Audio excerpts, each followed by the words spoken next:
옛날 아주 먼 옛날에 산새가 굽이굽이 병풍처럼 마을을 감싸 안고 맑은 시냇물이 사시사철 끊이지 않고 흐르는 어느 평화로운 상월 마을이 있었습니다.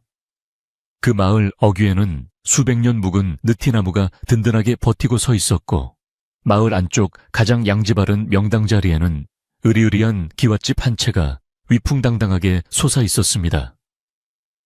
이 집은 마을 사람들이 모두 부러워하는 최부자 댁으로 곳간에는 쌀이 넘쳐나고, 담장 너머로는 언제나 고소한 밥 짓는 냄새와 기름진 음식 냄새가 끊이지 않아 지나가는 과객들도 발걸음을 멈추고 침을 삼키곤 했던 부유한 집안이었습니다. 최부자 댁이 처음부터 이토록 큰 부자는 아니었으나 10여 년 전 며느리 연화가 시집을 오면서부터 집안의 기운이 놀랍게 피어나기 시작했다는 이야기가 마을 사람들 입에서 입으로 전해지고 있었습니다.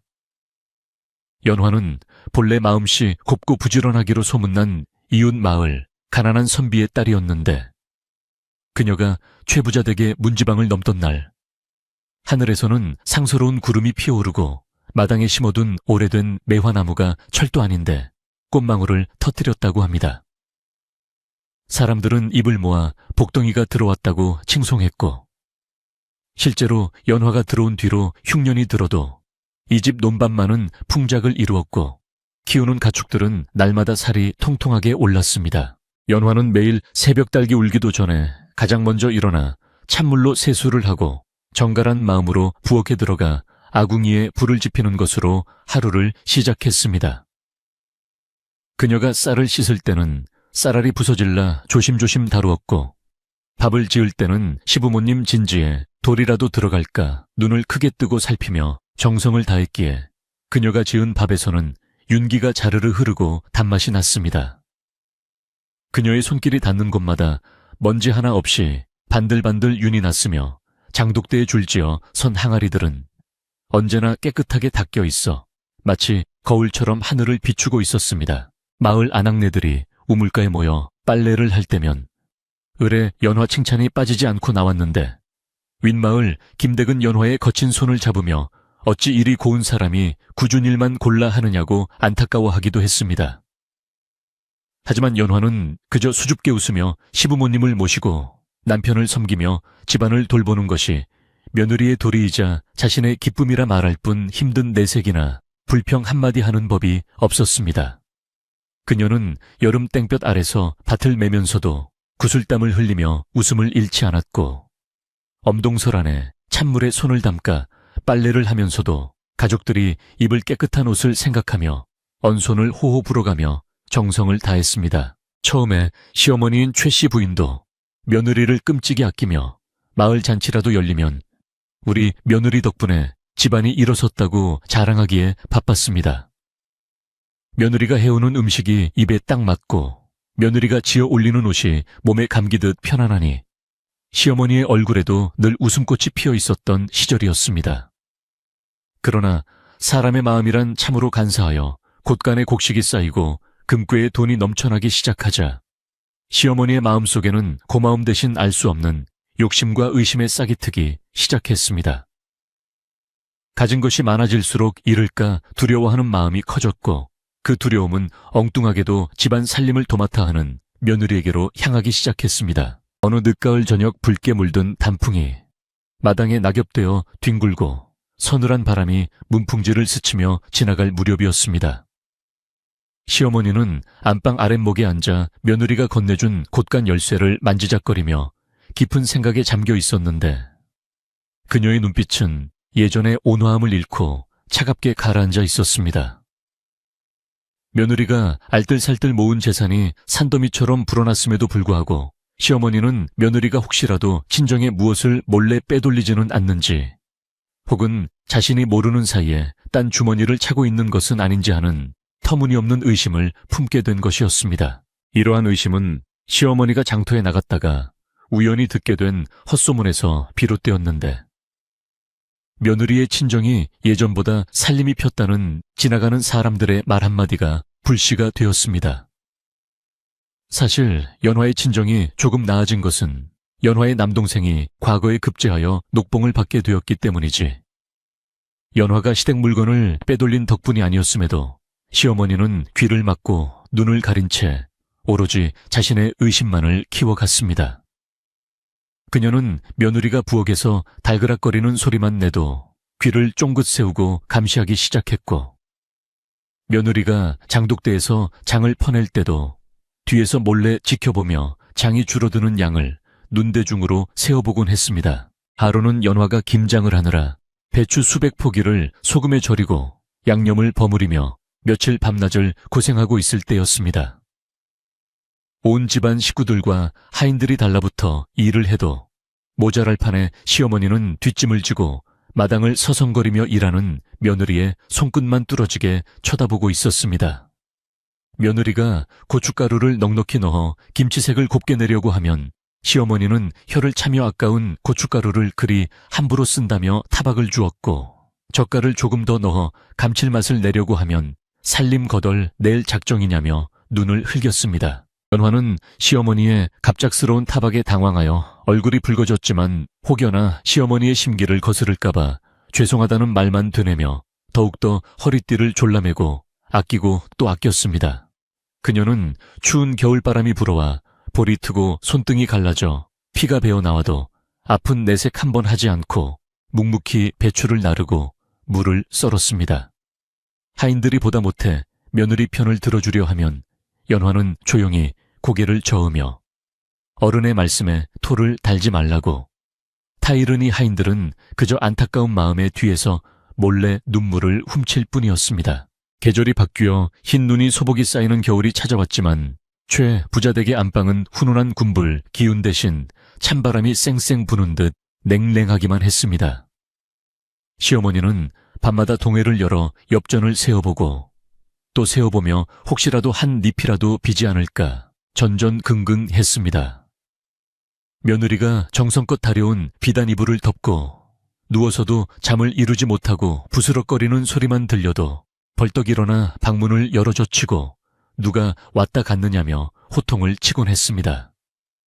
집안에 흐르던 평화롭고 따스하던 기운은 온데간데 없고 주인마님의 날카로운 목소리와 의심 가득한 눈초리만이 집 안 구석구석을 채우고 있었습니다. 연화의 남편인 최도령은 본래 성품이 유순하고 효심이 지극한 사람이었으나 어머니의 기세가 워낙 등등하여 감히 말대꾸 한번 제대로 하지 못하는 위인이었습니다. 그는 아내가 이유 없이 구박받는 것을 보며 마음 아파하면서도 어머니와 아내 사이에서 이러지도 저러지도 못한 채 그저 한숨만 푹푹 내쉬며 서재에 틀어박혀 책만 읽을 뿐이었습니다. 남편의 침묵은 연화를 더욱 외롭게 만들었지만 그녀는 남편을 원망하기는커녕 자신의 정성이 부족하여 시어머니의 마음을 편안하게 해 드리지 못하는 것이라 자책하며 밤마다 부처님께 기도를 올렸습니다. 어느 날 밤 달이 구름 뒤로 숨어 유난히 어두운 밤이었습니다. 연화는 식구들이 모두 잠든 깊은 밤까지 잠자리에 들지 못하고 부엌 한 구석에 쪼그리고 앉아 헤어진 시어머니의 버선을 깁고 있었습니다.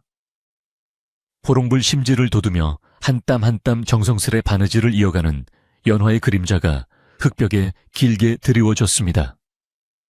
밖에서는 컹컹 지저대는 개소리와 겨울바람이 대나무 숲을 흔드는 소리가 스산하게 들려왔지만 연화의 귀에는 그저 이 집안의 평안을 비는 자신의 심장 소리만이 크게 들릴 뿐이었습니다. 그때 안방 문이 벌컥 열리더니 시어머니가 산발한 머리로 뛰쳐나와 부엌으로 달려왔습니다. 깜짝 놀란 연화가 자리에서 일어나며 무슨 일이시냐고 여쭙기도 전에 시어머니는 부엌 살림살이를 이리저리 뒤지기 시작했습니다. 솥뚜껑을 열어보고 찬장을 뒤지더니 급기야 쌀독 뚜껑을 열어보고는 쌀이 어제보다 줄어든 것 같다며 연화를 몰아세웠습니다. 쥐가 드나든 것도 아니오, 밥을 더 지은 것도 아닌데 어찌 쌀이 줄어들 수 있겠느냐며 네가 밤중에 몰래 쌀을 퍼내 친정에 갖다 준 것이 아니냐고 억지를 부렸습니다. 연화는 억울함에 눈시울이 뜨거워졌지만 차분한 목소리로 어머니께 아뢰었습니다. 어머니, 쌀독은 어제 저녁 밥 지을 때 연 이후로 손도 대지 않았습니다. 제가 어찌 감히 집안 물건을 함부로 손대겠습니까? 부디 노여움을 거두시고 편안히 주무십시오. 그러나 이미 의심의 늪에 깊이 빠진 시어머니의 귀에는 며느리의 진심 어린 호소가 들리지 않았습니다. 오히려 며느리가 말대꾸를 한다며 더욱 길길이 날뛰었고 그 소란에 자다 깬 하인들이 마당으로 나와 불안한 눈빛으로 이 광경을 지켜보았습니다. 최 부자댁의 기둥불이 깊숙한 곳에서부터 금이 가는 소리가 들리는 듯 했습니다. 집안을 일으켜 세운 1등 공신인 며느리를 향한 시어머니의 근거 없는 의심과 미움은 멈출 줄 모르고 커져만 갔고 그것은 마치 댐에 생긴 작은 구멍처럼 언젠가 터져버릴 재앙을 예고하고 있었습니다. 마을 사람들은 담장 너머로 들려오는 고성에 혀를 차며 복을 발로 차는 격이라며 수군거렸지만 굳게 닫힌 대문 안의 시어머니는 자신이 파놓은 함정 속으로 점점 더 깊이 걸어 들어가고 있었습니다. 다음 날 아침 언제 그랬냐는 듯 맑은 해가 떠올랐지만 최 부자댁의 공기는 여전히 살얼음판 같았습니다. 연화는 퉁퉁 부은 눈을 찬물로 씻어내고 평소와 다름없이 아침상을 차려냈습니다. 김이 모락모락 나는 하얀 쌀밥과 구수한 된장찌개, 정갈하게 무친 나물들이 상에 올랐지만 밥상머리에는 무거운 침묵만이 감돌았습니다. 시어머니는 밥을 먹는 둥 마는 둥 깨작거리며 며느리의 얼굴을 힐끔힐끔 쳐다보았고 며느리는 죄인처럼 고개를 숙인 채 묵묵히 시중만 들었습니다. 집안의 가장 큰 어른인 시아버지는 헛기침만 몇 번 할 뿐 부인의 기세에 눌려 며느리를 감싸주지 못했습니다. 그는 젊은 시절부터 부인의 억척스러움 덕분에 집안 살림이 불어난 면도 있다고 믿었기에 늙어서 부리는 심술이려니 하고 대수롭지 않게 넘기려 했습니다. 그러나 이것이 단순한 심술이 아니라 집안의 운명을 가를 중대한 갈림길임을 그는 미처 깨닫지 못하고 있었습니다. 연화의 옷소매에 얼룩진 눈물, 자국이 마를 날이 없게 되자 집안의 가축들마저 주인의 우울한 기운을 감지한 듯 울음소리가 줄어들고 풀이 죽어갔습니다. 부엌 한 구석에는 집안 대대로 내려오는 조왕신을 모시는 그릇이 놓여 있었는데 연화가 시집온 뒤로는 그 그릇의 물이 항상 맑고 깨끗했습니다. 하지만 시어머니의 구박이 심해진 뒤부터는 이상하게도 물을 아무리 자주 갈아주어도 금세 탁해지고 말라버리는 기이한 일이 생겨났습니다. 연화는 이것이 불길한 징조임을 직감하고 더욱더 정성을 다해 집안을 돌보려 했으나 시어머니의 마음속에 자리 잡은 어두운 그림자는 이미 걷잡을 수 없이 커져 며느리의 모든 노력을 삼켜버릴 기세였습니다. 바람이 불면 나뭇가지가 흔들리는 것이 당연한 이치이듯 사람의 마음이 흔들리면 집안이 흔들리는 법입니다. 최 부자댁의 높은 담장 안에서는 이제 누구도 편안히 웃을 수 없게 되었고 며느리 연화가 홀로 짊어진 인내와 헌신의 무게는 날이 갈수록 더해만 갔습니다. 평화롭던 산골마을의 전설이 될 뻔했던 이 집안의 이야기는 욕심에 눈이 먼 시어머니로 인해 서서히 비극의 서막을 올리고 있었습니다. 아직은 아무도 알지 못하는 곧 닥쳐올 것엔 폭풍우를 예고하며 첫 번째 이야기는 이렇게 저물어 갑니다. 그해 겨울바람이 유난히 매섭게 불어와 문풍지를 세차게 흔들던 어느 날 최 부자댁 대문 앞으로 낯선 여인 하나가 찾아들었습니다. 그녀는 최 씨 부인의 먼 친척벌 되는 사람으로 남편을 일찍 여의고 자식도 없이 이곳저곳을 떠돌다 먹을 것이 떨어지자 염치불구하고 이 집을 찾아온 것이었습니다. 족보를 따져보면 남이나 다름없는 먼 사이였으나 옛 정을 생각해서라도 며칠만 묵어가게 해달라며 읍소하는 꼴이 하도 딱하여 최 씨 부인은 마지못해 사랑차에 곁방 하나를 내어주었습니다. 이것이 화근이 될 줄은 집안 식구 누구도 심지어 지혜로운 며느리 연화조차 짐작하지 못했습니다. 이 친척 여인은 본래 신보가 고약하고 남 잘되는 꼴을 못 보는 성미를 지닌 위인이었습니다. 그녀는 최 부자댁의 으리으리한 기와집과 넘쳐나는 곳간을 보며 부러움에 입을 다물지 못했고 그 모든 것이 며느리 연화의 덕이라는 하인들의 칭송을 듣고는 배가 아파 견딜 수가 없었습니다. 자신이 차지하지 못한 복을 누리고 있는 젊은 며느리가 미웠고 굴러들어온 돌이 박힌 돌 노릇을 하며 안주인 행세를 하는 꼴이 눈꼴시였던 것입니다. 여인은 며칠 묵어가기로 했던 계획을 바꾸어 이 집에 눌러 앉을 요량으로 최 씨 부인의 의심 많은 성격을 교묘하게 이용하기로 마음먹었습니다. 여인은 낮이면 최 씨 부인의 안방을 드나들며 어깨를 주무르고 비위를 맞추는 일에 열중했습니다. 처음에는 그저 세상 돌아가는 이야기나 하며 시어머니의 무료함을 달래주는 듯 했으나 시간이 지날수록 대화의 주제는 은근슬쩍 며느리 연화의 험담으로 흘러가기 일쑤였습니다. 형님, 저 며느리가 부엌에서 일하는 꼴을 보니 보통 내기가 아니던데요. 쌀을 씻다가 한 줌씩 앞치마 주머니에 넣는 것을 제가 얼핏 본 것 같습니다. 라며 있지도 않은 사실을 마치 직접 본 것처럼 속삭였습니다. 의심의 불씨를 품고 있던 최 씨 부인의 마음에 여인은 기름을 들이부은 격이었습니다. 최 씨 부인은 그 말을 듣고 가슴이 철렁 내려앉으며 설마 그 순한 것이 그럴 리가 있겠나 하고 반문하면서도 눈빛은 흔들리고 있었습니다. 여인은 그 틈을 놓치지 않고 더욱 목소리를 낮추며 말을 이었습니다. 열길 물속은 알아도 한길 사람 속은 모른다지 않습니까? 겉으로는 순한 척 웃지만 속으로는 딴 주머니를 차고 친정 식구들 먹여 살릴 궁리만 하고 있을지 누가 압니까? 형님, 대꽃간이 아무리 넓다 한들 밑 빠진 독에 물 붓기라면 언젠가는 바닥이 드러나고 말 것입니다. 여인의 혀는 뱀의 혀처럼 날름거리며 최 씨 부인의 불안감을 자극했습니다. 그날 이후로 최 씨 부인의 감시는 한층 더 교묘하고 집요해졌습니다. 며느리가 장터에라도 다녀오면 장바구니를 샅샅이 뒤지는 것은 예사였고 친정에서 온 편지라도 있으면 먼저 뜯어보며 혹시 돈을 보내라는 내용이 없는지 감시했습니다. 연화는 시어머니의 이러한 행동이 당혹스럽고 서러웠으나 먼 친척 어른이 와 계시니 집안 법도를 더 엄격히 하시려는가 보다 생각하며 더욱더 몸을 낮추었습니다. 그러나 연화가 참으면 참을수록 친척 여인의 모함은 날이 갈수록 대범해졌고 집안의 사소한 문제들까지 모두 며느리의 탓으로 돌려버렸습니다. 하루는 안방에 두었던 최 씨 부인의 옷가락지 하나가 보이지 않는 소동이 벌어졌습니다. 사실은 최 씨 부인이 장롱 깊숙한 곳에 넣어두고 깜빡 잊은 것이었으나 친척 여인은 때를 만난 듯 설치며 이 집안의 손탈 사람이 며느리 말고 또 누가 있겠느냐 며 바람을 잡았습니다. 그녀는 짐짓 걱정하는 척하며 요즘 젊은 사람들은 폐물 욕심이 많아 큰일입니다. 형님, 눈을 피해 몰래 가져다가 친정에 보냈거나 장터에 내다 팔아 제 쌈짓돈을 만들었을 게 뻔합니다. 라고 이간질했습니다.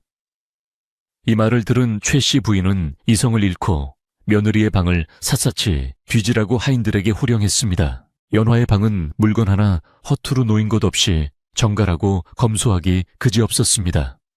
비단옷 한 벌 제대로 된 것 없이 낡은 무명옷뿐이었고 장롱 안에는 시부모님 생신 때 드리려고 틈틈이 술을 놓던 버섯 몇 켤레가 전부였습니다. 하인들은 며느리의 방을 뒤지면서도 죄송함에 고개를 들지 못했으나 최 씨 부인은 아무것도 나오지 않자 오히려 얼마나 용의주도하게 숨겼으면 나오지 않겠느냐며 억지를 부렸습니다. 며느리 연화는 마당에 무릎을 꿇고 앉아 하염없이 눈물을 흘리며 결백을 호소했으나 이미 시어머니의 귀는 꽉 막힌 벽과 같았습니다. 이 광경을 지켜보던 집안의 최고령 하인 곰파 할머니더는 두고 볼 수 없다는 듯 지팡이를 짚고 나섰습니다. 곰파 할멈은 최 씨 부인이 시집 올 때 친정에서 데려온 유모로 집안의 흥망성쇠를 모두 지켜본 산증인이자 최 씨 부인에게는 친정 어머니와도 같은 존재였습니다. 할멈은 굽은 허리를 펴고 떨리는 목소리로 최 씨 부인에게 다가가 말했습니다. 마님, 제 말씀을 부디 귀담아 들어 주십시오. 집안을 바치고 있는 대들보를 의심하여 도끼질을 해대면 결국 무너지는 것은 마님께서 덮고 주무시는 지붕입니다. 최 씨 부인은 평소 같으면 꼼짝 못했을 할멈의 말이었지만 지금은 악에 받쳐 아무것도 보이지 않았습니다. 늙은이가 망령이 들었나 어디서 감히 상전의 일에 참견인가. 내년도 저 며느리에게 뇌물이라도 받아먹었느냐 하며 소리를 질렀습니다. 곰파 할멈은 깊은 한숨을 내쉬며 고개를 저었습니다. 복이 사람을 찾아올 때는 발소리를 죽이고 오지만 나갈 때는 천둥 소리를 내며 나가는 법입니다. 저 착한 아기씨가 들어오고 나서 논밭에 풍년이 들고 집안이 일어선 것을 어찌 잊으셨습니까? 눈에 낀 콩깍지를 벗으셔야 합니다. 하지만 최씨 부인은 친척 여인의 부추김에 이미 눈과 귀가 멀어버린 상태였습니다. 곁에 서 있던 친척 여인은 이때다 싶어 거들었습니다. 형님, 저 늙은 하인이 며느리와 짜고 형님을 능멸하려 듭니다. 아래 것들의 기강이 저리 해이해진 것도 다 며느리가 안살림을 쥐고 흔들어서 그런 것입니다. 이참에 기강을 바로잡지 않으면 형님은 이 집 뒷방 늙으니 신세로 전락하고 말 것입니다. 그 말은 최씨 부인의 가장 큰 두려움을 정확히 건드렸고 그녀는 분노에 차올라 곰파 할멈마저 멍석마리를 하라며 길길이 날뛰었습니다. 집안의 분위기는 걷잡을 수 없이 흉흉해졌습니다. 곰파 할멈은 그날 밤 짐을 싸서 조용히 딴 채로 물러났고 하인들은 서로 눈치만 보며 숨조차 크게 쉬지 못했습니다. 연화는 부엌에 들어가 밥을 지으려 했으나 눈물이 앞을 가려 쌀을 씻을 수가 없었습니다. 아궁이 앞에 앉아 불을 지피는데 평소에는 잘만 타오르던 장작이 매운 연기만 내뿜으며 꺼져버리기 일쑤였습니다. 불길조차 주인의 억울한 마음을 아는지 아니면 집안의 운명이 기울어가는 것을 예고하는지 알 수 없는 노릇이었습니다. 마을에는 벌써 최 부자 댁에 불길한 기운이 감돈다는 소문이 돌기 시작했습니다. 밤마다 뒷산 부엉이가 최 부자 댁 지붕을 향해 구슬프게 울어댔고 마당에 서 있던 멀쩡한 감나무 가지가 바람도 없는 날 뚝 부러져 나가는 일도 생겼습니다. 우물 물맛이 예전처럼 달지 않고 쓴맛이 난다는 하인들의 수군거림도 들려왔습니다. 그러나 최씨 부인과 친척 여인은 이 모든 것이 며느리의 부정 탓이라며 재수없는 사람이 들어와 집안 꼴이 말이 아니라며 모든 책임을 연화에게 뒤집어 씌웠습니다. 친척 여인은 이제 노골적으로 며느리의 자리를 탐내기 시작했습니다. 그녀는 최씨 부인에게 형님, 차라리 저 며느리를 내치고 새 사람을 들이는 게 어떻습니까? 제 조카벌 되는 아이가 있는데 얌전하고 살림도 야무지게 잘합니다. 형님 말씀이라면 죽는 신용까지 할 아이니 며느리 새로 들이고 팔자 고치십시오. 라며 꼬드겼습니다. 최씨 부인은 처음에는 며느리를 내친다는 것에 주저했으나 밤낮으로 계속되는 여인의 가머니설에 서서히 마음이 기울기 시작했습니다. 며느리만 없어지면 예전처럼 자신이 집안의 모든 권력을 쥐고 흔들 수 있을 거라는 헛된 망상에 사로잡힌 것입니다. 연화의 남편 최도령은 집안 꼴이 말이 아닌 것을 보고도 여전히 우유부단하게 굴었습니다. 그는 어머니에게 어머니 제발 이러지 마십시오. 부인이 무슨 죄가 있습니까? 하고 소심하게 항변해 보았지만 어머니가 내 처가 내 옷가락질을 훔쳐갔다는데도 그 편을 드느냐. 자식 키워봤자 다 소용없다더니 네가 나를 배신하는구나 하며 통곡을 하자 금세 입을 다물고 말았습니다. 남편의 침묵은 연화에게는 사형 선고나 다름없었습니다. 가장 믿었던 남편마저 자신을 지켜주지 못한다는 사실에 연화의 가슴은 새카맣게 타들어갔습니다. 그러던 어느 날 결정적인 사건이 터지고 말았습니다. 친척 여인이 며느리가 밥에다 무엇인가를 타는 것을 보았다며 소란을 피운 것입니다. 형님, 큰일 났습니다. 며느리가 시어머니 밥상에 올릴 국에다가 하얀 가루를 타는 것을 제가 똑똑히 보았습니다. 형님을 병들게 해서 일찍 돌아가시게 하고 이 집 재산을 독차지하려는 수작이 분명합니다. 여인은 사색이 된 얼굴로 안방으로 뛰어들어왔고 최씨 부인은 그 말을 듣자마자 뒤로 넘어갈 뻔했습니다. 사실 연화는 시어머니가 요즘 기력이 쇠한 것 같아 곱게 빻은 보약가루를 국에 타려던 참이었습니다. 하지만 진실은 중요하지 않았습니다. 최 씨 부인은 당장 며느리를 끌어내라고 고함을 질렀고 하인들은 엉겁결에 부엌에 있던 연화를 안방마당으로 끌고 왔습니다. 연화의 손에는 보약가루가 든 작은 봉지가 들려 있었는데 최 씨 부인은 그것을 낚아채 바닥에 내동댕이 쳤습니다. 내년이 드디어 본색을 드러내는구나 시어미를 죽이고 네가 이 집 주인이 되려 했느냐. 며느리의 뺨을 후려치는 시어머니의 손은 분노로 부들부들 떨리고 있었고 그 소리는 마른 하늘에 날벼락처럼 쩌렁쩌렁하게 울려 퍼졌습니다. 연화는 바닥에 엎드려 어머니 아닙니다. 이것은 의원에게 지어온 보약입니다. 제발 믿어주십시오. 하고 절규했으나 친척 여인이 옆에서 보약이라고 거짓말하는 것 좀 보십시오. 저게 독약이 아니면 무엇이겠습니까? 하며 부채질을 해댔습니다. 최 씨 부인은 며느리의 해명을 들으려 하지도 않고 당장 관계 고발하지 않는 것만으로도 고맙게 생각하라며 으름장을 놓았습니다. 마당에 모인 하인들은 발을 동동 구르며 안타까워했지만 서슬 퍼런 마님과 독사 같은 친척 여인의 기세에 눌려 누구 하나 나서지 못했습니다. 하늘은 잔뜩 찌푸려 금방이라도 눈이 쏟아질 듯 잿빛이었고 찬바람은 엎드려 우는 연화의 얇은 옷자락을 파고들었습니다. 집안을 지키던 성주신도 부엌을 지키던 조왕신도 이 기막힌 상황에 고개를 돌려버린 듯 최부자 댁의 기운은 급격히 쇠락해가고 있었습니다. 멀리서 까마귀 떼가 날아와 지붕 용마루에 앉아 깍깍대며 울어대니 그 소리가 마치 곧 닥쳐올 재앙을 알리는 장송곡처럼 들렸습니다. 마을 사람들조차 담장 너머로 들려오는 소란에 최부자 댁이 드디어 미쳐 돌아가는구나 하며 혀를 찼습니다. 이제 최 씨 부인의 마음속에는 며느리에 대한 일말의 정이나 고마움은 흔적도 없이 사라지고 오로지 증오와 배신감만이 자리 잡게 되었습니다. 그녀는 자신의 눈과 귀를 가린 욕심의 안대가 얼마나 두꺼운지 깨닫지 못한 채 스스로 파멸의 길로 질주하고 있었습니다. 곰파 할멈이 경고했던 대들보가 흔들리는 소리가 쩍쩍 들려왔지만 그 소리는 시어머니의 고함 소리에 묻혀버리고 말았습니다. 집안의 운명은 이제 바람 앞의 등불처럼 위태로워졌고 며느리 연화의 앞날에는 캄캄한 어둠만이 드리워져 있었습니다. 친척 여인은 회심의 미소를 지으며 뒷짐을 지고 이 광경을 즐기고 있었습니다. 그녀의 계획대로 모든 것이 흘러가고 있었기 때문입니다. 하지만 그녀는 간과하고 있었습니다.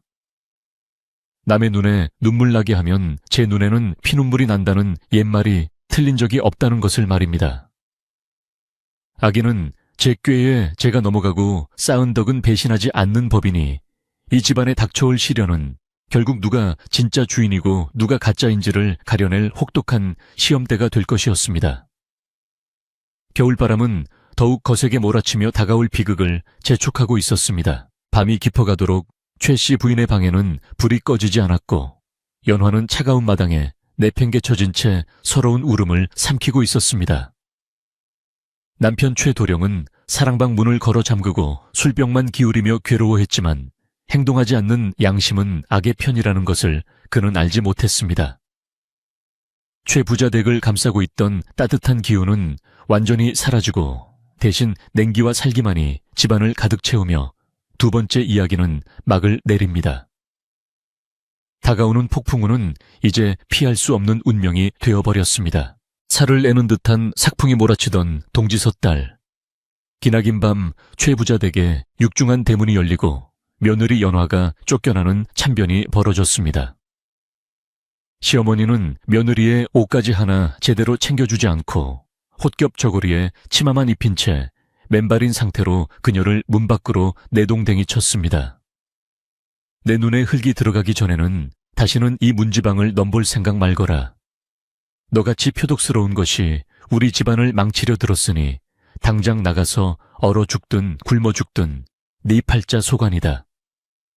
시어머니의 독설은 눈보라보다 더 차갑게 연화의 가슴을 후벼 팠고 그 목소리에는 일말의 자비도 섞여 있지 않았습니다. 연화는 차가운 눈바닥에 엎드려 시어머니의 바짓가랑이를 잡고 애원했습니다. 어머니 제가 잘못했습니다. 무엇이 부족했는지 말씀해 주시면 고치겠습니다. 제발 이 추운 밤에 내치지만 말아 주십시오. 갈 곳 없는 몸입니다. 그녀의 손은 얼음장처럼 차가운 땅을 짚어 붉게 얼어 터졌고 눈물은 볼을 타고 흐르자마자 성해가 되어 맺혔습니다. 그러나 시어머니는 매정하게 며느리의 손을 뿌리치며 대문을 쾅 닫아 걸었습니다. 대문이 닫히는 둔탁한 소리는 마치 연화의 인생이 끝나는 소리처럼 밤하늘에 공허하게 울려 퍼졌습니다. 대문 안쪽에서 지켜보던 하인들은 모두 입을 틀어막고 흐느꼈지만 누구 하나 감히 대문을 다시 열어주지 못했습니다. 남편 최도령은 사랑채 문틈으로 이 광경을 지켜보고 있었으나 어머니의 서슬 퍼런 분노가 두려워 방구석에 처박혀 이불을 뒤집었을 뿐이었습니다. 그는 아내의 울음소리가 잦아들고 눈 밟는 소리가 멀어질 때까지 귀를 막고 있었으니 비겁함이 하늘을 찌르고도 남음이 있었습니다. 집안의 가장인 시아버지조차 이건 너무 심하지 않소 라고 한마디 거들려다가 부인이 당신도 꼴 보기 싫으니 나가시오 라고 쏘아붙이자 헛기침만 하며 돌아앉았습니다. 연화는 닫힌 대문을 향해 마지막으로 큰 절을 올렸습니다. 비록 억울하게 쫓겨나지만 지난 10년간 몸담았던 집안이자 남편과 시부모님이 계신 곳이기에 마지막 예를 다한 것입니다. 그녀가 일어설 때 눈물 젖은 눈앞에는 캄캄한 어둠과 몰아치는 눈보라만이 가득했습니다. 발을 뗄 때마다 날카로운 돌부리와 얼음 조각이 발바닥을 찔러 피가 배어 나왔지만 연화는 고통조차 느낄 수 없을 만큼 마음이 무너져 내려 있었습니다. 그녀는 정처 없이 마을 어귀를 향해 걸음을 옮겼고 뒤따르는 것은 오직 하염없이 내리는 눈뿐이었습니다. 연화가 향한 곳은 마을에서 멀리 떨어진 산 및 오래전에 사람이 살다 떠나 폐가가 다 된 다 쓰러져가는 초가집이었습니다. 지붕에는 구멍이 숭숭 뚫려 하늘이 보이고 벽은 허물어져 바람이 들이치는 곳이었지만 당장 추위를 피할 곳은 그곳밖에 없었습니다. 연화는 거미줄이 쳐진 문을 열고 들어가 차가운 냉바닥에 웅크리고 앉았습니다. 짐승의 굴과 다름없는 곳이었으나 연화는 이곳이라도 있어 다행이라 생각하며 떨리는 몸을 감싸 안았습니다. 그녀의 입에서는 하얀 입김이 뿜어져 나왔고 밖에서는 늑대 울음소리가 들려와 공포감을 더했습니다. 그런데 기이한 일이 벌어졌습니다. 연화가 그 폐가에 들어서자마자 밖에서 휘몰아치던 눈보라가 거짓말처럼 잦아들기 시작한 것입니다. 게다가 부엌이라고 부르기도 민망한 무너진 아궁이에 연화가 주변에 굴러다니던 마른 나뭇가지를 모아 불을 붙이려 하자 평소라면 습기에 젖어 타지 않았을 나무들이 단번에 활활 타오르기 시작했습니다. 작은 불씨 하나가 피어오르자 얼음장 같던 방바닥으로 온기가 빠르게 퍼져나갔고 구멍 뚫린 창호지 문 틈새로는 달빛이 은은하게 비쳐들어와 방 안을 환하게 밝혔습니다. 마치 누군가가 연화가 오기를 기다렸다가 보살펴주는 듯한 신비로운 기운이 감돌았습니다. 반면 며느리를 내쫓은 최부자 댁에서는 그날 밤부터 당장 궤변이 일어나기 시작했습니다.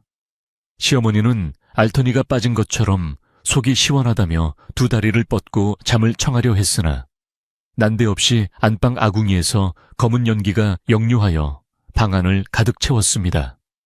하인들이 달려와 아궁이를 들여다보니 굴뚝이 막힌 것도 아닌데 불이 안으로 들어가지 않고 밖으로만 내뿜어지는 것이었습니다.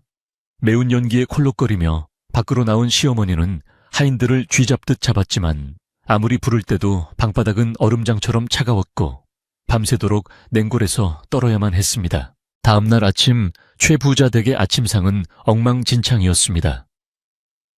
며느리 대신 부엌을 차지한 친척 여인은 밥을 짓는답시고 쌀을 씻지도 않고 솥에 앉혀 밥이 반은 서리고 반은 타버렸습니다. 국은 소금을 들이부어 짜서 먹을 수가 없었고 반찬은 간이 맞지 않아 짐승 사료만도 못했습니다. 시어머니가 숟가락을 집어던지며 이걸 밥이라고 지었느냐. 고 호통을 치자 친척 여인은 아궁이 불이 말을 안 듣고 소티 이상해서 그렇습니다. 며느리가 나가면서 저주를 걸고 간 게 분명합니다. 라며 또다시 남 탓을 해댔습니다. 더욱 기가 막힌 일은 장독대에서 벌어졌습니다.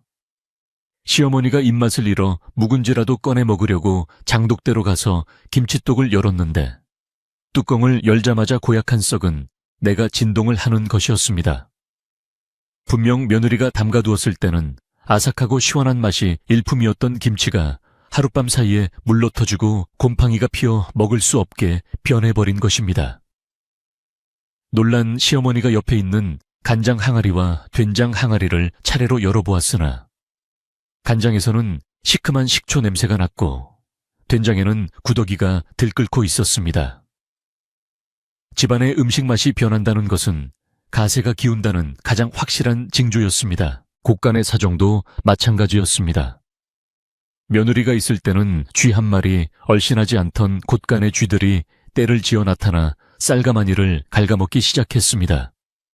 고양이들이 쥐를 보고도 잡을 생각을 않고 오히려 쥐를 피해 도망가는 기이한 현상이 벌어졌습니다. 밤이면 천장에서 우당탕거리는 소리가 들려 잠을 잘 수가 없었고 아침에 일어나 보면 멀쩡하던 그릇들이 깨져 있거나 가구들이 제멋대로 옮겨져 있기도 했습니다. 집안을 지키던 성주신이 떠나고 잡귀들이 몰려든 것처럼 집안 분위기는 하루가 다르게 음산해져 갔습니다. 외양간의 소들도 이상 증세를 보였습니다. 최부자 댁의 자랑이던 황소가 갑자기 먹이를 거부하고 자리에 주저앉아 거친 숨만 몰아쉬었습니다. 수의를 불러 진맥을 해보아도 병명을 알 수 없다고 고개를 저을 뿐이었습니다. 닭들은 알을 낳지 않고 털이 빠져 볼품없이 변해갔고 마당을 지키던 누렁이는 밤새 허공을 보고 지저대어 식구들의 신경을 긁어놓았습니다. 가축들은 주인의 마음을 읽는다고 하는데 탐욕스러운 주인의 기운에 눌려 생기를 잃어가는 것이 분명했습니다. 친척 여인은 이 모든 재앙을 수습하기는커녕 혼란을 틈타 제 입속 챙기기에 바빴습니다. 시어머니가 병환으로 누워있는 틈을 타 안방 장롱을 뒤져 비단 옷감을 빼돌리고 곳간 열쇠를 몰래 복사하여 쌀을 퍼내 장터에 내다 팔았습니다.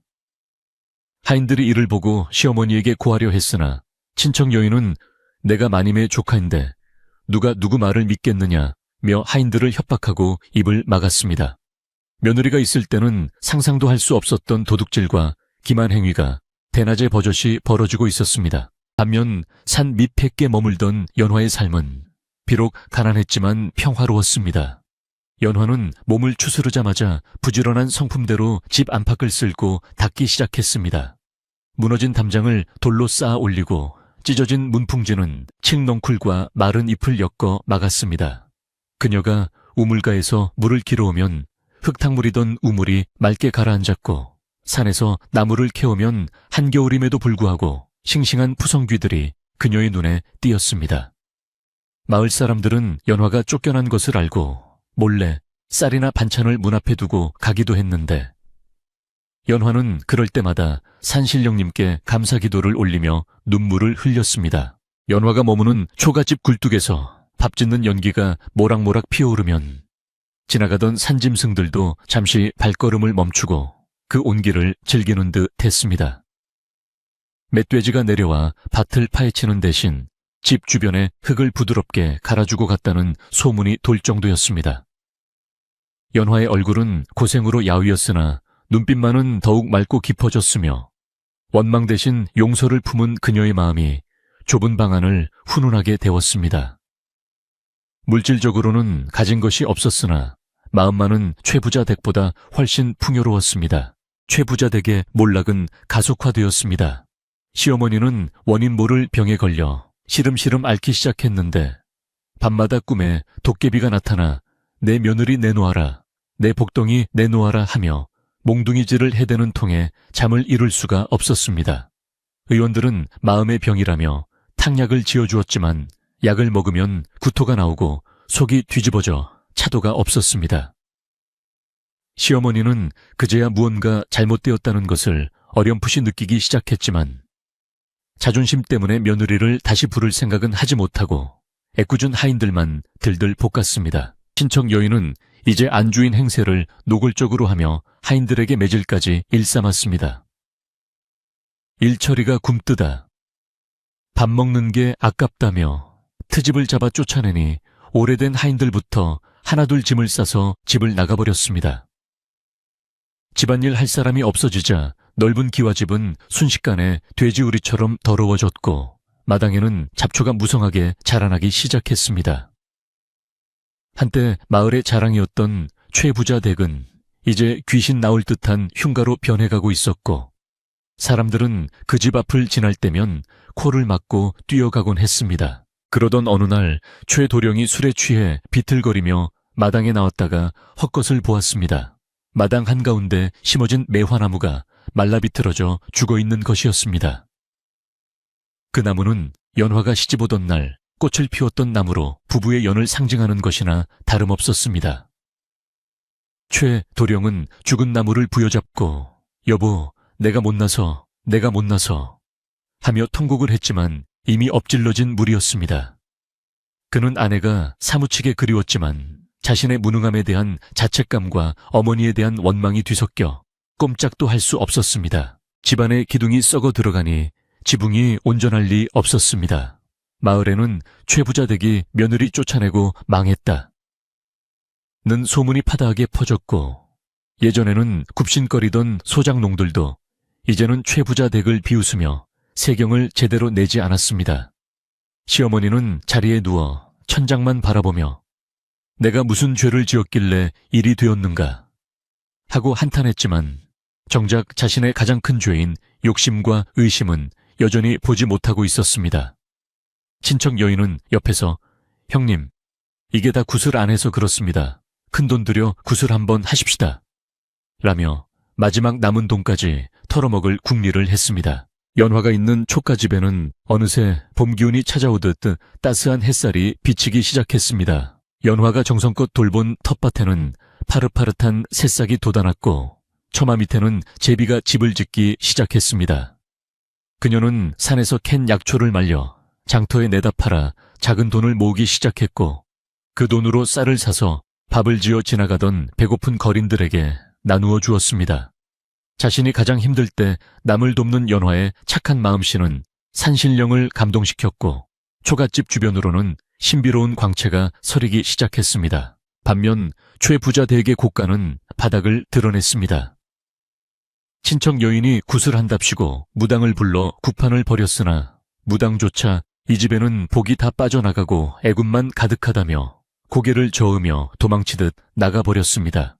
굿비용으로 거금을 날린 시어머니는 망연자실하여 방바닥을 치며 울부짖었습니다. 이제 남은 것은 텅 빈 곳간과 병든 몸, 그리고 믿었던 친척 여인의 싸늘한 눈빛뿐이었습니다. 여인은 더 이상 뜯어먹을 것이 없다고 판단되자 슬슬 짐을 싸서 도망칠 준비를 하고 있었습니다. 최도령은 밤마다 아내의 이름을 부르며 잠꼬대를 했고 시아버지는 뒷방에서 술로 세월을 보내며 집안 꼴을 외면했습니다. 집안의 질서는 무너지고 위계는 사라졌으며 오로지 서로에 대한 비난과 증오만이 남았습니다. 화려했던 기와집의 단청은 벗겨지고 담장은 무너져 내렸으며 마당에는 까마귀 떼만 시끄럽게 울어대며 흉조를 알렸습니다. 이것은 단순한 불운이 아니라 사람의 도리를 어긴 대가로 찾아온 필연적인 몰락이었습니다. 하늘은 스스로 돕는 자를 돕고 덕을 쌓은 자에게 복을 내린다는 말이 눈앞의 현실로 드러나고 있었습니다. 연화의 초가집은 비록 작고 초라했으나 그 안에는 평화와 희망이 자라고 있었고 최부자 댁은 크고 화려했으나 그 안은 지옥이나 다름없었습니다. 두 집안의 운명은 극명하게 갈렸고 이제 최부자 댁 사람들이 자신의 잘못을 뼈저리게 깨달을 시간만이 그들을 기다리고 있었습니다.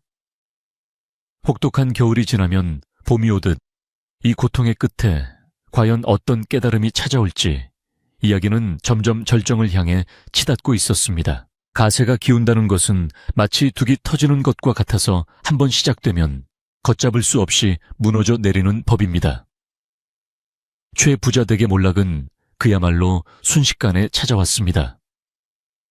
봄이 오고 꽃이 피어야 할 계절이 되었건만 최 부자댁 마당에는 잡초만이 무성하고 담장 구석구석에는 거미줄이 쳐져 흉가나 다름없는 몰골로 변해 있었습니다. 며느리 연화를 내쫓고 집안의 모든 권력을 쥐었던 친척 여인은 집안에 더 이상 빼먹을 것이 없다는 것을 누구보다 빨리 알아차렸습니다. 고가는 텅 비었고 장독대는 말랐으며 최 씨 부인은 병석에 누워 오늘 내일하는 처지가 되었으니 여인에게 이 집은 이제 가라앉는 배와 다를 바 없었습니다. 달도 뜨지 않은 칠흑 같은 금은밤. 모두가 잠든 틈을 타 친척 여인은 행동을 개시했습니다. 그녀는 미리 봐두었던 안방 자개장 깊숙한 곳을 뒤져 최 씨 부인이 시집올 때 가져왔던 은비녀와 금가락지 그리고 마지막 남은 쌈짓돈까지 몽땅 털어 보따리에 쌌습니다. 행여나 늙은 하인들이 깰세라 고양이처럼 살금살금 발소리를 죽여 대문을 빠져나가는 그녀의 뒷모습은 은혜를 원수로 갚는 배은망덕한 인간의 전형이었습니다. 그녀가 대문을 나서 어둠 속으로 사라지는 순간 최 부자댁의 마지막 남은 재물 기운마저 완전히 빠져나가고 말았습니다. 다음 날 아침 해가 중천에 뜨도록 인기척이 없어 겨우 몸을 일으킨 최 씨 부인은 묘한 정적에 등골이 오싹해짐을 느꼈습니다. 이복의 밥상은 아직인가 하고 친척 여인을 불렀으나 대답 없는 메아리만 돌아올 뿐이었습니다. 불길한 예감에 떨리는 다리를 이끌고 안방 문을 열어젖힌 최 씨 부인의 눈에 들어온 것은 활짝 열려있는 장롱 문과 텅 빈 보석 한 뿐이었습니다. 아이고 망했구나. 믿는 도끼에 발등 찍힌다더니 내 팔자야. 최 씨 부인은 그 자리에 주저앉아 땅을 치며 통곡했으나 이미 버스는 떠난 뒤였고 집안에는 그녀의 울음소리를 들어줄 사람조차 남아있지 않았습니다. 배신감과 분노로 치를 떨던 최 씨 부인은 허기진 배를 채우려 부엌으로 기어갔습니다. 예전 같으면 며느리가 차려준 따뜻한 밥상이 기다리고 있었을 테지만 지금 부엌에는 차갑게 식은 아궁이와 깨진 그릇 조각들만 뒹굴고 있었습니다. 쌀독을 긁어보았지만 손톱에 끼는 쌀겨 한 톨 나오지 않았고 찬장에는 곰팡이 핀 마른 멸치 몇 마리만 덩그러니 놓여 있었습니다. 그녀는 그제야 자신이 며느리 연화에게 저지른 짓이 얼마나 큰 죄였는지, 그리고 연화가 매일 아침 차려내던 밥상이 얼마나 큰 정성이었는지를 뼈저리게 느끼기 시작했습니다. 최 도령과 최 참판 시아버지 도 사태를 파악하고 망연자실하기는 마찬가지였습니다. 남은 것이라고는 쓰러져가는 집 한 채와 병든 몸뚱거리뿐인 그들은 냉방에 둘러앉아 서로의 얼굴만 쳐다볼 뿐 말이 없었습니다. 최 참판이 무거운 입을 열었습니다. 부인, 이제 속이 시원하시오. 며느리 쫓아내고 그 요물 같은 여편네를 들이더니 결국 집안을 이 꼴로 만들었구려. 남편의 책망에 최 씨 부인은 아무 대꾸도 못하고 하염없이 눈물만 흘렸습니다.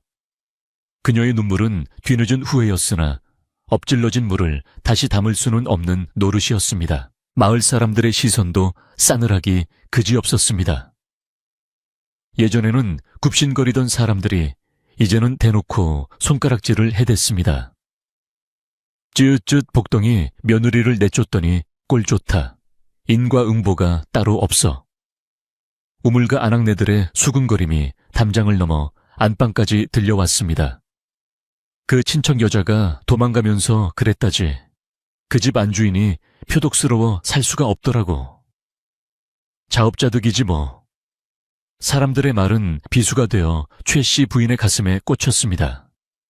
명예도 잃고 재물도 잃고 사람도 잃은 그녀에게 남은 것은 오로지 고독과 회한뿐이었습니다. 며칠을 굶어 기력이 쇠할 대로 쇠한 최 씨 부인은 꿈결에 며느리 연화를 보았습니다. 꿈속의 연화는 여전히 고운 얼굴로 웃으며 시어머니에게 따뜻한 미움을 떠먹여주고 있었습니다. 어머니 시장하시지요. 어서 드세요. 그 목소리가 너무나 다정하여 잠에서 깬 최 씨 부인은 허공에 대고 연화야 연화야 하고 이름을 불렀습니다. 하지만 돌아오는 것은 차가운 바람 소리뿐이었습니다. 그녀는 베개를 적시며 혼잣말을 중얼거렸습니다. 내가 미쳤지, 귀신에 홀렸지. 그 귀한 아이를 내가 내 손으로 내쳤으니. 그날 밤 최참판은 아들 최도령을 불렀습니다. 이대로 있다가는 우리 식구 모두 굶어 죽고 말겠다. 염치 없지만 네 처를 찾아가 보아야 하지 않겠느냐. 최도령은 고개를 푹 숙였습니다. 아버님, 제가 무슨 면목으로 연화를 봅니까? 짐승만도 못한 남편인데. 최참판은 아들의 어깨를 다독이며 말했습니다. 면목이 없어도 가야 한다. 가서 무릎 꿇고 빌어라. 내 처는 마음이 고운 아이니 우리를 내치지는 않을 게다. 그리고 무엇보다 이 집안의 기운을 되살릴 사람은 오직 며느리뿐이다. 다음 날 새벽 초의 참판과 최도령은 보찜 하나 없이 빈손으로 길을 나섰습니다. 며느리에게 줄 선물 하나 챙길 수 없는 처지가 한탄스러웠지만 진심 어린 사죄만이 유일한 예물이라 생각하며 발걸음을 옮겼습니다. 연화가 머물고 있다는 산 밑 폐가까지 가는 길은 험하고 멀었습니다. 며느리가 쫓겨날 때 맨발로 걸었을 이 길을 두 부자는 죄인의 심정으로 한 걸음 한 걸음 내디뎠습니다. 발바닥이 아려올 때마다 연화가 겪었을 고통을 생각하며 그들은 입술을 깨물었습니다. 산모퉁기를 돌아 연화의 거처가 보이기 시작했을 때 두 사람은 눈을 의심했습니다. 분명 다 쓰러져가는 폐가라고 들었는데 멀리서 보이는 그 집은 황금빛 햇살을 받아 반짝이고 있었습니다. 무너진 담장은 깔끔하게 정돈되어 있었고 마당에는 갖가지 꽃들이 만발하여 향기를 내뿜고 있었습니다. 굴뚝에서는 평화로운 저녁 연기가 모락모락 피어오르고 있었는데 그 모습이 마치 신선히 사는 집처럼 신비롭고 아늑해 보였습니다. 최 부자댁의 흉흉한 모습과는 천지 차이였습니다. 집 가까이 다가가자 안에서 맑은 글 읽는 소리와 배 짜는 소리가 들려왔습니다. 최도령은 그 소리가 아내의 목소리임을 단번에 알아차리고 가슴이 미어지는 듯 했습니다. 여보, 입 밖으로 차마 나오지 못하는 목소리를 삼키며 그는 살인문 앞에 털썩 주저앉고 말았습니다. 감히 문을 두드릴 용기가 나지 않았던 것입니다. 최참판 역시 며느리의 알뜰한 살림 솜씨가 만들어낸 이 작은 천국을 보며 자신이 얼마나 큰 보물을 버렸는지를 절감하고 고개를 들 수 없었습니다. 그때 인기척을 느꼈는지 살인문이 삐걱 열리며 연화가 모습을 드러냈습니다. 남루한 옷을 입고 있었지만 그녀의 얼굴은 예전보다 훨씬 편안하고 기품 있어 보였습니다. 문 앞에 주저앉은 남편과 시아버지를 본 연화는 잠시 놀란 듯 멈칫했으나 이내 달려와 시아버지를 부축했습니다. 아버님 서방님, 어찌 이곳까지 오셨습니까? 그녀의 목소리에는 원망이나 분노가 전혀 섞여 있지 않았습니다. 오히려 먼 길 오느라 고생하셨다는 걱정만이 가득했습니다. 최참판은 며느리의 손을 잡고 눈물을 흘렸습니다. 아가 면목이 없다. 내 눈이 멀어 너를 알아보지 못하고 큰 고초를 겪게 했구나. 이 늙은이를 용서해다오.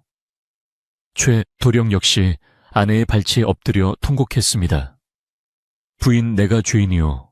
나를 때려도 좋고 욕해도 좋으니 제발 얼굴만 보게 해주시오. 연화는 눈물 흘리는 두 사람을 따뜻하게 감싸 안으며 말했습니다. 가족끼리 용서할 게 무엇이 있습니까? 살아계셔 주셔서 고맙습니다. 어서 안으로 드시지요. 찬바람이 찹니다.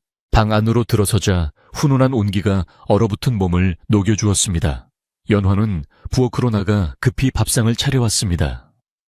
비록 산나물 반찬의 보리밥이었지만 그 밥상은 세상 어떤 진수성찬보다 귀하고 맛있는 밥상이었습니다.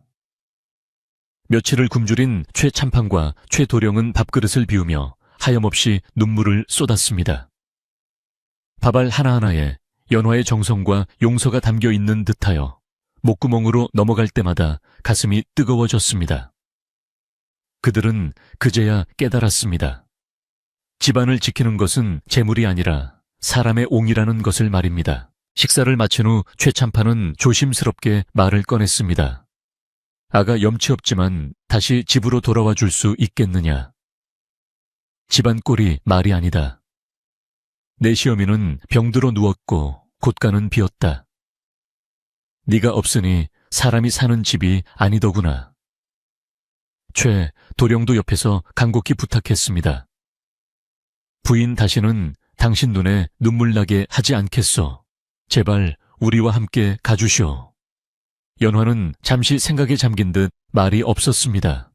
그녀에게 시댁은 지옥과도 같은 곳이었기에 다시 돌아가는 것이 두려울 법도 했습니다. 하지만 연화는 곧 고개를 들고 맑은 눈으로 시아버지를 바라보았습니다. 아버님, 제가 어찌 시부모님을 모르소이 하겠습니까? 어머니께서 편찮으시다니 당장 가보아야지요. 이 집은 잠시 머물던 곳일 뿐 제 자리는 아버님과 어머님 그리고 서방님 곁입니다. 그녀의 대답은 너무나도 담백하고 굳건하여 듣는 이로 하여금 숙연함마저 느끼게 했습니다. 연화는 짐을 챙기기 시작했습니다. 그녀가 챙긴 짐이라고는 작은 옷 보따리 하나와 산에서 캔 약초 몇 뿌리가 전부였습니다. 세 사람이 산을 내려와 마을로 들어서자 마을 사람들이 하나둘 모여들었습니다. 어머나 연화의 씨가 돌아오네. 최부자댁 사람들이 싹싹 빌고 데려오는 모양이야. 사람들은 며느리의 귀환을 반기면서도 최부자댁에 처신을 두고 수군거렸습니다. 그러나 연화는 고개를 숙이지 않고 당당하게 걸었습니다. 그녀의 걷는 모습에서는 위엄이 느껴졌고 그 뒤를 따르는 시아버지와 남편은 마치 죄인처럼 고개를 숙이고 따랐습니다. 이것은 단순한 귀환이 아니라 집안의 질서가 올바르게 재편되는 순간이었습니다. 대문 앞에 도착했을 때 집안의 참상은 더욱 처참해 보였습니다. 대문은 한쪽 경첩이 떨어져 덜렁거렸고 마당에는 낙엽이 수북했습니다. 연화는 한숨을 내쉬는 대신 소매를 걷어붙이고 부엌으로 향했습니다. 그녀가 부엌에 들어서자 며칠 동안 꺼져 있던 아궁이에 다시 불이 지펴졌습니다. 타닥타닥 장작 타는 소리가 들리고 밥 짓는 냄새가 퍼지자 죽어있던 집안의 기운이 꿈틀거리며 되살아나기 시작했습니다. 마치 멈췄던 심장이 다시 뛰는 것과 같았습니다. 연화는 갓 지은 밥과 정성껏 달인 약초물을 들고 안방으로 들어갔습니다. 시어머니 최씨 부인은 이불을 뒤집어 쓰고 앓는 소리를 내고 있다가 방문 열리는 소리에 힘겹게 눈을 떴습니다. 눈앞에 앉아있는 며느리를 본 최씨 부인은 헛것을 본 줄 알고 눈을 비볐습니다. 어머니, 저 왔습니다. 많이 편찮으시지요? 연화가 손을 잡아주자 그 따뜻한 온기에 최씨 부인은 쏘스라치게 놀라며 몸을 일으켰습니다. 내가 정말 연화냐 귀신이 아니고 정말 네가 온 것이냐? 최씨 부인의 목소리는 떨리고 있었습니다. 연화는 시어머니의 앙상한 손을 두 손으로 감싸쥐며 고개를 끄덕였습니다. 그 순간 최씨 부인의 눈에서 참았던 닭똥 같은 눈물이 터져 나왔습니다. 내가 죽일 년이다. 내가 귀한 복을 발로 차고 너를 고생시켰구나. 나를 용서하지 마라. 나를 때려라. 시어머니는 며느리의 품에 안겨 어린아이처럼 엉엉 울었습니다. 그 울음소리는 지난날의 욕심과 오만을 씻어내리는 참회의 통곡이었습니다. 연화는 시어머니의 등을 토닥이며 조용히 위로했습니다. 어머니, 다 지나간 일입니다. 이제 제가 왔으니 걱정 마십시오. 다시 예전처럼 오순도순 살면 됩니다.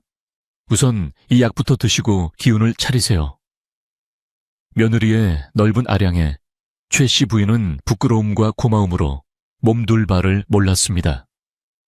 안방 문 밖에서 이 광경을 지켜보던 최참판과 최도령도 눈시울을 붉히며 안도의 한숨을 내쉬었습니다. 차갑게 얼어붙었던 최부자댁에 비로소 진정한 봄이 찾아오고 있었습니다. 그날 밤 마을 사람들은 최부자댁 굴뚝에서 피어오르는 연기를 보며 안도했습니다. 드디어 주인이 제자리를 찾았구먼. 이제 그 집도 다시 살만해지겠어. 집안의 모든 잡귀와 애구는 며느리의 귀환과 함께 물러가고 집안 구석구석에는 다시금 따스한 생기가 돌기 시작했습니다. 잃어버리고 나서야 소중함을 깨달은 가족들은 이제 두 번 다시 같은 실수를 반복하지 않으리라 다짐하며 깊은 밤을 맞이했습니다. 폭풍우가 지나간 뒤에 땅이 더 굳어지듯 최부자 댁의 결속은 시련을 통해 더욱 단단해지고 있었습니다. 이제 남은 것은 그들이 어떻게 다시 행복을 쌓아가는지 지켜보는 일뿐이었습니다. 연화가 돌아온 뒤 최부자 댁의 아침은 예전과 전혀 다른 활기로 시작되었습니다. 동이 트기 전 보랏빛 요명이 하늘을 물들일 때면 어김없이 마당을 쓰는 빗자루 소리가 사각사각 들려왔는데 그 소리는 마치 잠들어 있던 땅의 기운을 깨우는 주문과도 같았습니다. 연화는 누가 시키지 않아도 가장 먼저 일어나 안팎을 정돈했고 그 부지런한 뒷모습을 보며 하인들도 하나둘 눈을 비비며 나와 일손을 거들었습니다. 예전에는 마지못해 억지로 하던 일들이었으나 이제는 주인이 먼저 모범을 보이니 아랫사람들도 신이 나서 움직였고 집안 구석구석에 쌓여있던 묵은 먼지와 거미줄은 순식간에 사라지고 반질반질한 윤기가 흐르기 시작했습니다. 집을 나갔던 하인들도 며느리가 돌아왔다는 소식을 듣고 하나둘 다시 대문을 두드렸습니다. 그들은 연화의 바짓가랑이를 잡고 아기씨가 안 계신 동안 이 집이 지옥 같았습니다. 다시 받아만 주신다면 뼈가 부서져라 일하겠습니다. 하며 눈물을 글썽였습니다. 연화는 그들을 나무라기는커녕 따뜻한 밥을 지어 먹이며 그동안 마음고생 많았네. 이제 다 지난 일이니 우리끼리 다시 잘 살아보세. 하고 다독였습니다. 주인의 따뜻한 말 한마디에 감동한 하인들은 예전보다 더 정성을 다해 일했고 무너졌던 담장이 고쳐지고 잡초 밭이던 텃밭이 다시 기름진 옥토로 변하는 것은 시간 문제였습니다. 가장 놀라운 변화는 부엌에서 일어났습니다. 썩은 냄새가 진동하던 장독대는 연화의 손길이 닿자 다시 구수한 향기를 내뿜기 시작했습니다. 곰팡이가 피었던 된장은 걷어내고 햇볕을 쐬어주니 다시 황금빛으로 되살아났고 시어빠진 간장은 달여서 깊은 맛을 되찾았습니다. 부엌 아궁이의 불길은 활활 타올라 솥을 뜨겁게 달구었고 그 솥에서 지어지는 밥은 기름기가 자르르 흐르며 단내가 났습니다. 식구들이 둘러앉아 그 밥을 한 숟가락 입에 넣으면 잃어버렸던 입맛이 돌아오는 것은 물론이요. 몸속 깊은 곳에서부터 힘이 솟아나는 듯했습니다. 음식은 단순히 배를 채우는 것이 아니라 마음을 채우는 것임을 모두가 깨닫게 된 것입니다. 병석에 누워있던 시어머니 최씨 부인도 며느리의 지극한 간호 덕분에 하루가 다르게 기력을 회복했습니다. 연화는 좋다는 약초를 다 구해와 정성껏 달여 올렸고 입맛 없는 시어머니를 위해 맵기 다른 죽을 쑤어 올렸습니다. 최씨 부인은 며느리가 떠먹여주는 미움을 받아먹으며 매번 눈시울을 붉혔습니다. 내 전생에 무슨 덕을 쌓았기에 너 같은 며느리를 얻었는지 모르겠다. 내가 너에게 한 짓을 생각하면 약이 아니라 독을 주어도 할 말이 없을 텐데. 시어머니의 참회는 진심이었고 그 진심은 며느리와의 사이에 있던 두꺼운 벽을 완전히 허물어뜨렸습니다. 이제 고부 사이는 세상 누구보다 각별하고 애틋한 사이로 거듭났습니다. 남편 최 도령의 변화 또한 마을 사람들을 놀라게 했습니다. 서책만 파고들거나 술로 세월을 보내던 유약한 선비는 온데간데 없고 걷어붙인 소매 사이로 구릿빛 팔뚝을 드러낸 듬직한 가장이 되어 있었습니다. 그는 내 손으로 처자식을 먹여 살리지 못하면 사내 대장부가 아니다 라며 직접 쟁기를 잡고 밭을 갈았습니다. 처음에는 서툰 솜씨에 손바닥이 까지고 물집이 잡혀 고생했지만 연화가 밤마다 상처에 약을 발라주며 응원해주니 힘든 줄 모르고 일에 매진했습니다. 땀 흘려 일하는 기쁨을 알게 된 최도령의 얼굴에는 전에 없던 건강한 생기가 넘쳐 흘렀습니다. 시아버지 최참파는 뒷짐지고 호령하던 권위를 내려놓고 집안의 어른으로서 덕을 베풀기 시작했습니다. 그는 곡간을 열어 굶주린 이웃들에게 곡식을 나누어 주라고 지시했고 소작농들의 세경을 낮춰주어 그들의 살림을 보살폈습니다. 재물은 똥거름과 같아서 쌓아두면 썩은 내가 나지만 밭에 뿌리면 풍년이 든다. 최참판이 입버릇처럼 하는 이 말은 며느리 연화에게 배운 깨달음이었습니다. 마을 사람들은 최부자 댁이 변했다며 칭송했고 다시금 존경의 눈빛으로 그 집안을 바라보게 되었습니다. 인심을 잃었던 집안이 다시 인심을 얻으니 그보다 더 큰 재산은 없었습니다. 집안의 기운이 맑아지자 가축들도 생기를 되찾았습니다. 시름시름 앓던 누렁소는 여물을 우적우적 씹어먹으며 살이 올랐고 털이 빠졌던 닭들은 윤기나는 깃털을 뽐내며 매일같이 알을 낳았습니다. 마당의 개는 밤이면 도둑을 지키느라 컹컹 짖어대면서도 낮에는 꼬리를 살랑거리며 식구들을 반겼습니다. 심지어 말라 죽은 줄 알았던 마당의 매화나무에서도 기적처럼 새파란 싹이 돋아나기 시작했습니다. 죽었던 나무가 다시 살아난 것을 보며 식구들은 우리 집안이 다시 일어설 징조라며 기뻐했고 그 나무를 볼 때마다 서로에 대한 사랑과 감사를 되새겼습니다. 도망친 친척 여인에 대한 소문도 바람결에 들려왔습니다. 훔친 폐물을 팔아 호의호식하려 했으나 사기꾼을 만나 돈을 몽땅 날리고 객지를 떠돌다 험한 꼴을 당했다는 이야기였습니다. 최 씨 부인은 그 소식을 듣고 혀를 차며 남의 눈에 피눈물 내면 제 눈에는 피가 쏟아지는 법이지 불쌍한 인생이다 라고 말했습니다. 예전 같으면 저주를 퍼부었을 테지만 이제는 그저 안타까워할 뿐이었습니다. 악인은 스스로 파멸하고 선인은 결국 복을 받는다는 평범한 진리가 다시 한번 증명된 셈이었습니다. 계절은 흘러 어느덧 다시 가을이 찾아왔습니다. 지난 겨울 며느리를 쫓아내고 맞이했던 흉년과는 달리 이번 가을은 최부자댁 논밭마다 황금 물결이 출렁이는 대풍년이었습니다. 벼이삭은 무거워서 고개를 숙였고 과수원의 감나무에는 붉은 감이 주렁주렁 매달려 가지가 찢어질 정도였습니다. 곡간은 다시 햅쌀 가마니로 가득 찼지만 최 씨 부인은 예전처럼 문을 걸어 잠그고 열쇠를 감추지 않았습니다. 오히려 곡간 문을 활짝 열어두고 마을 잔치를 벌여 지나는 과객까지 배불리 먹여보냈습니다. 나눔의 기쁨을 알게 된 최부자댁의 마당은 언제나 사람들로 북적였고 웃음소리가 끊이지 않았습니다. 마을 안악들은 연화에게 살림의 지혜를 배우러 찾아왔고 아이들은 최 씨 부인이 나눠주는 떡을 얻어먹으려 대문 앞을 기웃거렸습니다. 최 씨 부인은 아이들의 머리를 쓰다듬으며 많이 먹고 쑥쑥 커라. 사람 귀한 줄 알아야 한다. 라고 덕담을 건넸습니다. 욕심쟁이 할망구라고 손가락질 받던 그녀가 이제는 마을의 인자한 할머니로 존경받게 된 것입니다. 이 모든 변화의 중심에는 묵묵히 자신의 자리를 지킨 며느리 연화가 있었습니다. 어느 맑은 날 오후 연화는 툇마루에 앉아 바느질하고 있었습니다. 따스한 햇살이 그녀의 어깨 위로 내려앉고 마당에서는 남편이 장작을 패는 소리가 경쾌하게 들려왔습니다.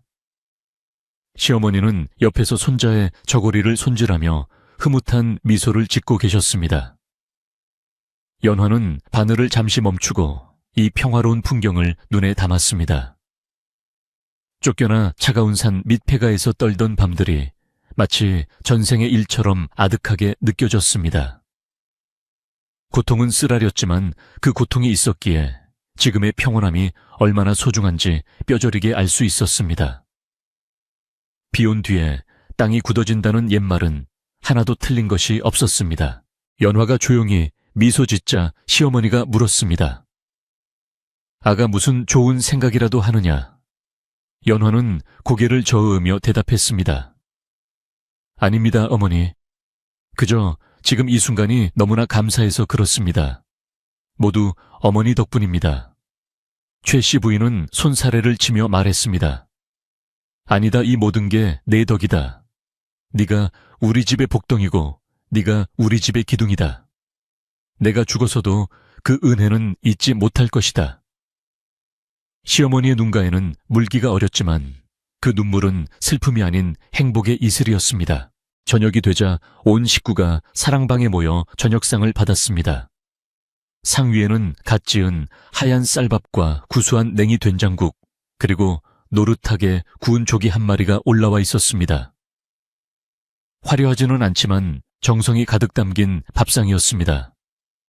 최 참판이 숟가락을 들며 말했습니다. 자, 들자꾸나. 우리 식구 모두 건강하고 화목하니 임금님 수라상이 부럽지 않구나. 최, 도령도 맞습니다, 아버님.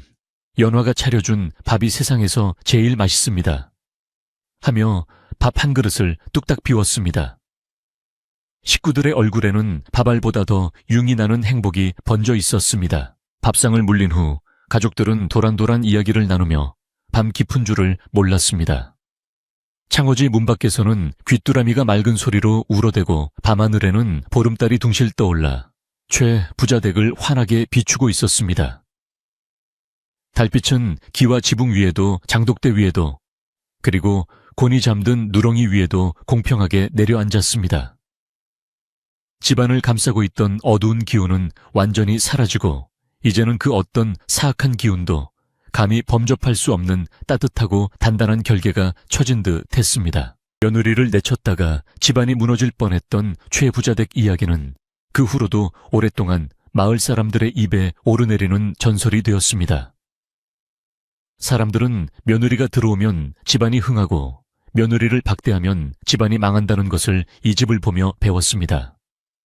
최 부자댁은 그 후로도 대대로 번창하였는데 후손들은 조상의 뜻을 받들어 며느리를 딸처럼 귀하게 여기고 이웃에게 베푸는 삶을 살았다고 합니다. 재물은 있다가도 없는 것이지만 사람의 마음을 얻는 것이야말로 진정한 부자가 되는 길임을 그들은 대대로 잊지 않았습니다. 밤이 깊어온 세상이 고요한 잠에 빠져들었습니다.